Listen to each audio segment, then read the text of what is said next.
Mr. President, as far as India is concerned, we have been deeply troubled by the conflict in Gaza that has been raging for nearly 5 months now. The humanitarian crisis has deepened, and the region and beyond have seen rising instability.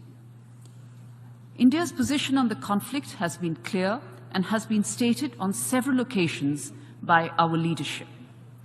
There are 4 key points here. 1. The ongoing conflict between Israel and Hamas has led to a large-scale loss of civilian lives, especially women and children.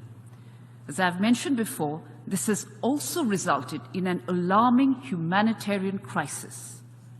This is simply unacceptable. We have strongly condemned the deaths of civilians in the conflict. It is critical to prevent a further escalation of violence and hostilities. It is also imperative to avoid the loss of civilian lives in any conflict situation. International law and international humanitarian law must be respected under all circumstances. 2.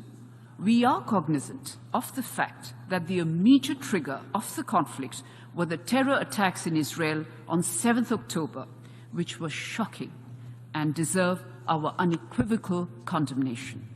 India has a long-standing and uncompromising position against terrorism in all its forms and manifestations.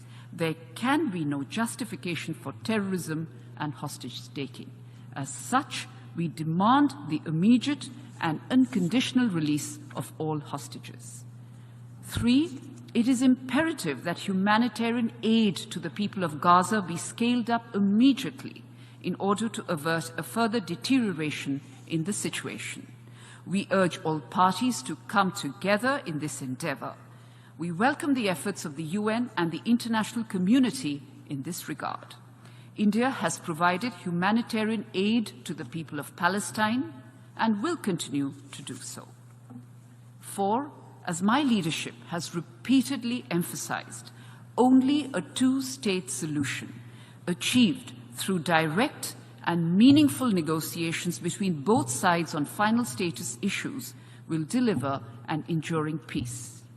India is committed to support a two-state solution where the Palestinian people are able to live freely in an independent country within secure borders with due regard to the security needs of Israel. In closing, Mr. President, and in order to arrive at a lasting solution, we urge for an immediate de-escalation and eschewing of violence, the release of all hostages, avoiding provocative and escalatory actions, and to work towards creating conditions for an early resumption of direct peace negotiations. Thank you.